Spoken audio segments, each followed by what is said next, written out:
Right about the time that I was 4 months pregnant, I went in to get the ultrasound, and the ultrasound let me know that I had a baby who was going to be born bilateral cleft lip and palate.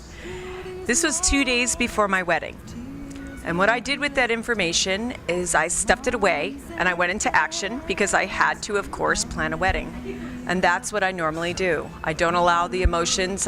I just push it away and take care of business. After the wedding was over, I didn't even have time to really think about it. I just started doing some research. I said, okay, I don't want to feel this, so I'm going to do the math. And what I learned was that it takes about 18 years of procedures for children born with bilateral cleft lip and palate to be absolutely normal. You can look at Miss America 2008, and there's proof in the pudding. I gave birth to Carly, and we had her first surgery when she was about 5 months old. They repaired the lip. She looked absolutely beautiful. But during the surgery, they came across a white bump right here on the tip of her nose. And it was strange. The surgeon said to me, "Don't worry, but." I was just a little thrown by that. Being a mom, don't worry, but. None of us like to hear that. We need to get more testing. So I went through 3 MRIs and 2 CAT scans over the course of the next 7 months. And then on Christmas Eve in 2010, I received a phone call. And it was from a neurosurgeon. And he said that that bump on her nose, which by the way, now was the size of a dime, was what was called a dermoid cyst. And that it had grown legs up toward her brain and created a passageway to the brain that if a common cold was caught, it could kill her because it had a direct contact right to the brain, and that we had to perform surgery immediately. So he said I had 30 days, and of course Christmas Eve celebration was about to happen. I wasn't really sure what to do at that point, so I just focused on the celebration and I pushed the emotion. And then once Christmas had passed, I started doing research. I had to give blood. I had to have my daughter Kelly give blood. And then I had to find out who these doctors were, who their assistants were, what is this procedure, how many other people have had it. I did the math and I pushed the emotion, which is what I do.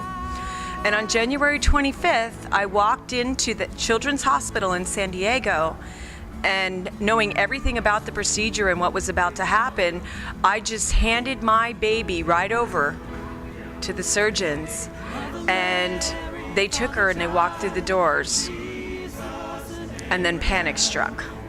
All those emotions that I pushed from that first day when I was 4 months pregnant hit me all at once, and I ran, just like Forrest Gump.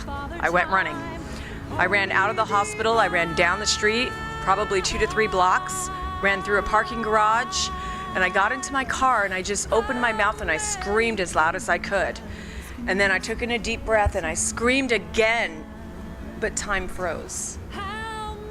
And when time froze at that very moment, I got to see Carly in her true form. She was 19 years old. She was beautiful. She was staring out a window.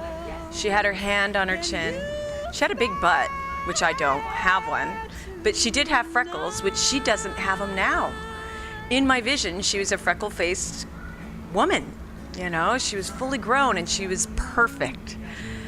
And I opened my eyes and I just said, Carly's 19. Carly's 19. Carly's 19. She's 19. And that was it. She became my inspiration every single day. And since then, we have gone through more surgeries. They have failed. There's been moments I've had to rush her to the ER where she had lost a lot of blood, and I didn't lose faith that I would lose her that day, even though it was very close. I just kept saying, Carly's 19, Carly's 19, Carly's 19. And so if you're an entrepreneur, if you're a parent, if you're going through anything at all, let this be a story of the rise. If you can see your goal completely done in its pure, true form, all you have to do is take the steps to get there.